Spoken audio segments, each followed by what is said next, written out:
IPL 2025 start होने में सिर्फ कुछ दिन बचे हैं और वहीं मैं दूसरी तरफ फिर से एक और वीडियो लेके आ चुका हूं बहुत सारी न्यूज़ एंड अपडेट्स के साथ। आज की इस वीडियो में आपको टोटल 6 या 7 न्यूज़ बताने वाला हूं जिसे सुन के आप कहोगे क्या बात है। तो चलिए शुरू करते हैं 1 बाय 1। चैनल को सब्सक्राइब नहीं किया तो कर दो।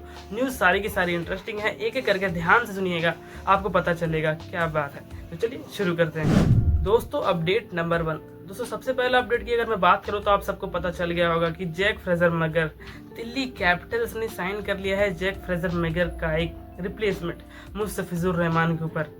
ये अपडेट नहीं है, ये तो मैंने आपको ऐसे बता दिया, ये अपडेट नहीं है। लेकिन सुनिए दोस्तों, जैसे कि मैंने जैसे ही बीसीसीआई ने साइन करवाया दिल्ली कैपिटल से मुस्तफिजुर रहमान को as a replacement of Jack Fraser McGurk, फिर बांग्लादेश क्रिकेट बोर्ड बोलता है कि भाई हमसे तो पूछ लो, हमसे तो पूछा ही नहीं आप लोगों ने, ना बीसीसीआई ने हमसे नोटिस की परमिशन मांगी, ना प्लेयर ने कुछ बोला हमें परमिशन मांगी, बस आईपीएल ने साइन किया और चले गए मुस्तफिजुर रहमान, और हमसे परमिशन भी नहीं लिया अभी तक। तो बांग्लादेश क्रिकेट बोर्ड बहुत ही खफा है इस बात को लेके और जल्द से जल्द मुस्तफिजुर रहमान को बुलाया है, क्योंकि उनके आने वाले मैचेस हैं बांग्लादेश के बहुत सारी टीमों के साथ, आयरलैंड के साथ सीरीज है, तो उनको खेलने के लिए भी जाना है, दुबई से जल्दी प्रैक्टिस करने के लिए जाना है। तो ये एक बहुत ही बड़ा एक कंट्रोवर्सी हो गया आईपीएल में कि रिप्लेसमेंट साइन हुआ, अब ये रिप्लेसमेंट तुरंत जा रहा है वापस। तो अभी आज जा रहा है वापस रहेगा ये नहीं पता, लेकिन जा जरूर रहा है इतना मुझे मालूम है। बांग्लादेश क्रिकेट बोर्ड गुस्से में लग रहा है थोड़ा बहुत, जहाँ पर बीसीसीआई के सामने इसकी औकात क्या है वैसे। चलिए अब दूसरे न्यूज़ की अगर हम बात कर लेते हैं दोस्तों, ये निकल कर आ रही है मुंबई इंडियंस के खेमे से, जहाँ पे मैं आपको बता देने वाला हूँ जो उनके 3 जो ओवरसीज प्लेयर्स हैं मुंबई इंडियंस के, Ryan Rickelton, Will Jacks and Corbin Bosch, ये तीनों के तीनों प्लेयर्स 25 मई तक ही अवेलेबल हो पाएंगे। तो क्या मुंबई इंडियंस अगर क्वालिफाई करती है तो तब तक के लिए इनको खिलाएगी, फिर प्लेऑफ के बाद किसी और नए प्लेयर को ट्राई करने की कोशिश करेगी। नॉकआउट्स वाले मैचेस में तुरंत नए प्लेयर्स को घुसाना अच्छी बात नहीं है, पर लेकिन ये 25 मई तक अवेलेबल है। क्या इनका यूज़ करेगी मुंबई इंडियंस या फिर इनका रिप्लेसमेंट साइन कर लेगी और स्टार्टिंग से ही उन बाकी प्लेयर्स को मौका मिलेगा जो कि रिप्लेसमेंट एज अ रिप्लेसमेंट खेलने वाले हैं, ये देखना ही बनता है। क्योंकि अचानक से नॉकआउट के मैचेस में आप किसी भी नए प्लेयर को घुसेड़ नहीं सकते प्लेइंग लेवल में, वो बहुत ही ज़्यादा प्रेशर क्रिएट हो सकता है उनके लिए।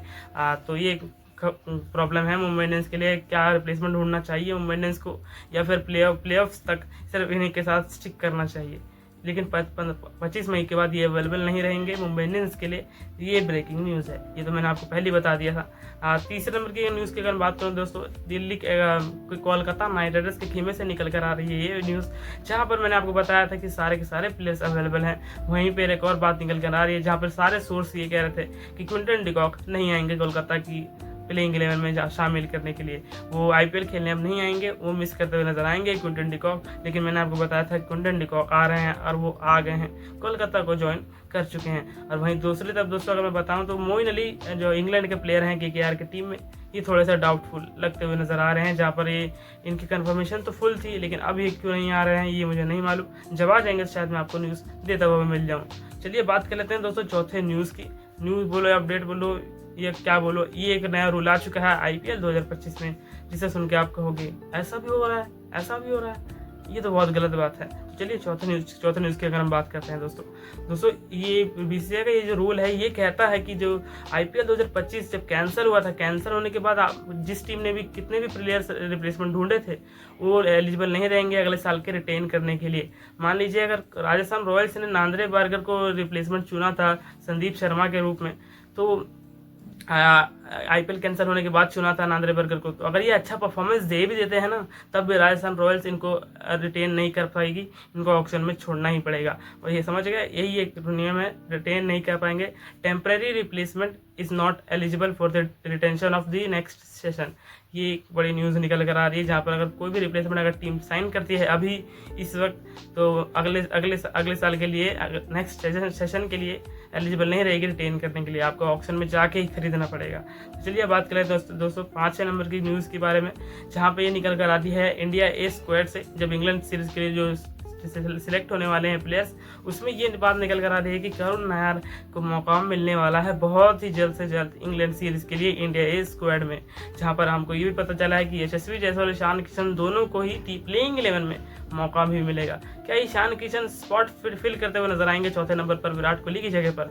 ये मैं आपको बताऊंगा प्लेइंग 11 वाली वीडियो में, इंग्लैंड सीरीज जब आएगी तब। तो तब तक के लिए भी इतना समझ लो कि करुण नायर को मौका मिलने वाला है, सिलेक्ट होने वाले हैं टीम्स में। और बात करें ईशान किशन को जगह मिलने वाली है फाइनली टेस्ट स्क्वाड में, ये देखना बहुत ही खूबसूरत लगता है दोस्तों। ईशान किशन, क्या इनको भी सेंट्रल कॉन्ट्रैक्ट मिलेगा अगर ये अच्छा खेलेंगे तो? अभी तक तो मिल ही गया शायद, अब और अच्छा इंडिया ए ग्रेड में मिल जाना चाहिए। अब बात कर लेते हैं दोस्तों छठे न्यूज़ की। छठा न्यूज़ आपको बहुत ही परेशान कर देगा, आप सुनोगे तो आप कहोगे यार ये हो रहा था इसकी वजह से। दोस्तों ये निकल कर आ रही है रोहित शर्मा विराट कोहली के रिटायरमेंट को लेके, कि जहाँ पर बीसीसीआई ने ये कहा था कि हमने दोनों ही प्लेयर्स को नोटिस भेजा था कि हम आने वाले सीरीज़ के बाद आप दोनों ही सीनियर्स प्लेयर्स को कंसिडर नहीं करेंगे, जहाँ पर रोहित शर्मा को कैप्टेंसी से ही हटा दिया गया और फिर रोहित शर्मा ने रिटायरमेंट ले लिया। ये नोटिस गया था विराट कोहली के पास भी, उनका ईगो हुआ हर्ट, और जिसके कारण उन्होंने भी रिटायरमेंट कर लिया। इसके पीछे किसका हाथ है ये पता चल चुका है, यही शॉकिंग रिपोर्ट है। यह है गौतम गंभीर, the head coach of Indian cricket team. इन्होंने साफ साफ कहा था कि मैं टीम को बैलेंस करने के लिए मैं नए नए प्लेयर्स को मौका देना चाहता हूं। विराट एंड रोहित शर्मा अच्छे प्लेयर्स हैं, लेकिन ये टीम बैलेंस नहीं कर पा रहे हैं, इनकी परफॉर्मेंस आ नहीं रही है। तो इंग्लैंड सीरीज के कारण दोस्तों गौतम गंभीर ने ये बड़ा फैसला लिया था, दोनों ही प्लेयर्स को नोटिस भेजा, जिसके कारण विराट कोहली और रोहित शर्मा को रिटायरमेंट लेना पड़ गया। यही एक रीज़न है गौतम गंभीर, जिसके कारण हमारे भारत के 2 सितारे हमें छोड़ के चले गए। तो ये गलत बात है गौतम गंभीर की, जिसके कारण अगर फैंस को पता चला तो गौतम गंभीर की लंका लग जाएगी। पर ये रिपोर्ट्स सच है, रूमर नहीं है दोस्तों। बाकी जितने भी यूट्यूबर्स हैं उन सबसे पहले मैं न्यूज़ आप तक पहुंचा दूंगा। आप बस चैनल को सब्सक्राइब कर देना और वीडियो को लाइक। तब तक के लिए जय हिंद।